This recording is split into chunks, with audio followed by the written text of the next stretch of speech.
Now it's time for an exclusive first look at the most anticipated film of all time, The Lord of the Rings. They said it could never be done. The story was too big, the world too vast. It would be too dangerous and too difficult.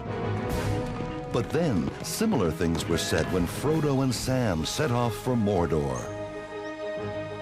I first read the books when I was about 18, and my first thought at that time was, gosh, I can't wait till somebody makes a movie of this. So I sort of waited for 20-odd years. On October 11th, 1999, Peter Jackson had to wait no longer. This was the first day of principal photography for New Line Cinema's trilogy of movies, The Lord of the Rings.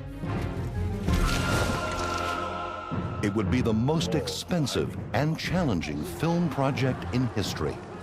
Nobody's ever shot 3 huge movies in a row before, and I think the most interesting thing I've discovered over the last 14 months is exactly why nobody's ever done that. Now I know. I remember the moment where I heard they were going to make a film of The Lord of the Rings. I was astonished because I thought, how can they do it? Author Brian Sibley had the daunting challenge of chronicling the monumental project. And then I met the people who were making it. And as I met them and as I talked to them, I discovered that they cared about the book in the same way that I did, and that their commitment was to make a film that really reflected Tolkien's world. There's an incredible passion behind this project, which I don't think I've ever witnessed to this extent on any film I've ever had the privilege to work on, because people have come with such love of the stories, and you can feel that in the crew, you can feel it with the actors, that it's something that they know it's a once-in-a-lifetime experience. The design of Middle-earth was key. During scripting, Peter Jackson and his writing partner Fran Walsh utilized the centenary edition of The Lord of the Rings, which features 50 paintings by Alan Lee. Alan's paintings captured the bittersweet mood of Lord of the Rings, and when the film started to become a reality, the question of trying to find Alan Lee wherever he was in the world and seeing if he wanted to be involved became very important to us. Peter found Alan in the village of Dartmoor, England, and lured him to New Zealand. It was estimated originally that I'd be out here for between 12 and 20 weeks.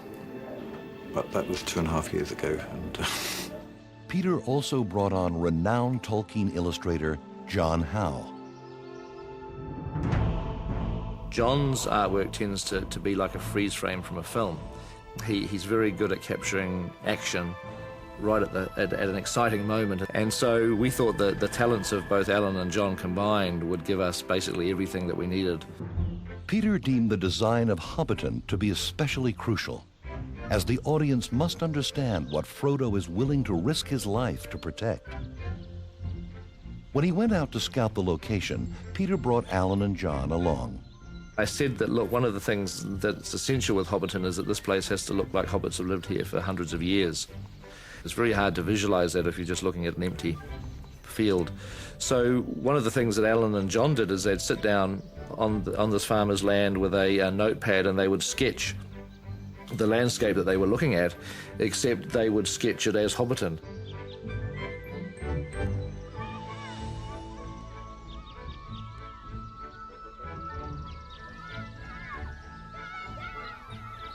Lord of the Rings is a fairy tale. It's an adventure story. It never happened, except somewhere in our hearts. And yet there was Hobbiton in 3 dimensions and smoke coming out of the holes where they live underground.